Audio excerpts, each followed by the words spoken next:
Kung ganun po ang common sense ng takbo ni Ginoong Recto, may problema tayo dyan. Kasi sa kanya po, common sense yun. Ang uso daw ngayon, hindi na common sense. Common sense. Ito ang sagot ko sa inyo. Anak ka ng po! Yun. Ang kilala kong Recto na Claro ay si Claro M. Recto. Kawawang bayan ka. Kapag ganyan po ang kaisipan at pangangatwiran ng isang executive secretary, Houston, we have a huge problem. Bakit ika ninyo? Sabi niya, we believe then and still believe that the directive was a common sense approach to optimize government coffers without resorting to additional borrowing or new taxes. Common sense daw po iyon. Klarong-klaro na pinaglalaanan ng pera. Kaya nga siguro ang challenge dito, sige nga, ilabas nyo nga yung listahan sa nyo ginamit yung pera. Nang magkabistuhan tayo kung ilan dito ang flood control project. Yan. Hindi po ba? Tapos sasabihin natin na hindi. Ibabalik namin. So yung binawas po na pera ng bayan na ninakaw, tayo pa ang mag-aabono. Ikaw na naman ang mag-aabono. Ikaw at ako mag-aambag-ambagan para punuan yung ninakaw nilang pera. Ay talaga naman! Oh well, partner, ang common sense kasi hindi common nowadays. Alam niyo po, Ang binibilang ko lang kung ilan yung kinukuha nila sa atin. Di ba nga siniro ninyo ang PhilHealth noong 2025? Oo. Anak ka Kasi nga marami pa daw pera. Ito pa Tsaka, isa. dami daw excess funds. Ito pa isa. Oh, sige. Ito po. Ito naman po yung official statement daw nitong si Ralph Recto. Oo, may Na official dati statement. pong finance secretary. Pero congressman siya at BICAM member siya. Noong time na na yun. pumirma dito po sa GAA ng 2024. And then siya po pumalit kay Ben Jokno.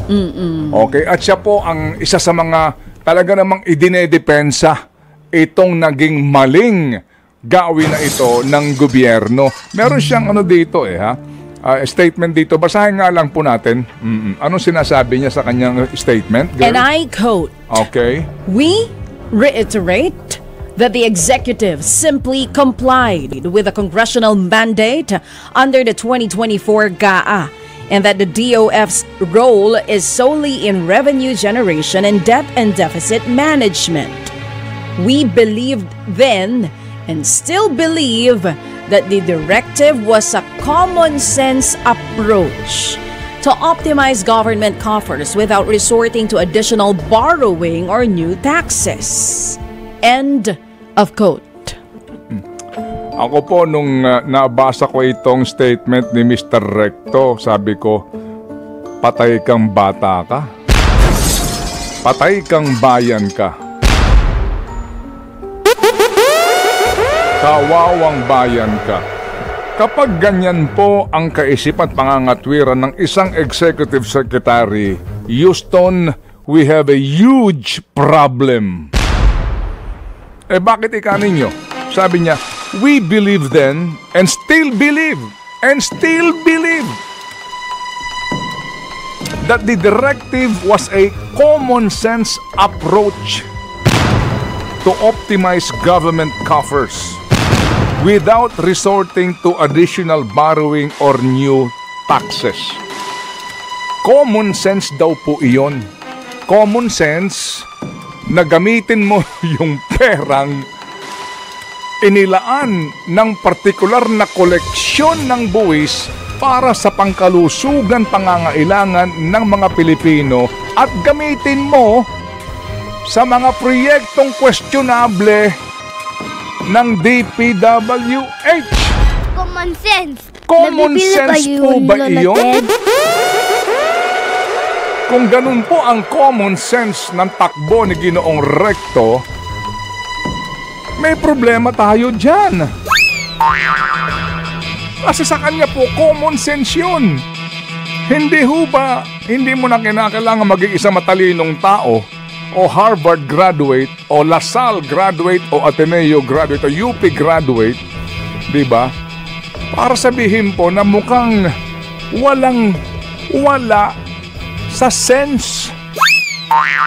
Yung klarong-klaro na pinaglalaanan ng pera. Kaya nga siguro ang challenge dito, sige nga, ilabas nyo nga yung listahan sa inyo ginamit yung pera. Yung pera na para sa kalusugan ng mga Pilipino, saang partikular yung proyekto maliban dun sa tulay sa Guimaras? Nang magkabistuhan tayo kung ilan dito ang flood control project. Yan. Hindi po ba? Tapos sasabihin natin na hindi. Ibabalik namin.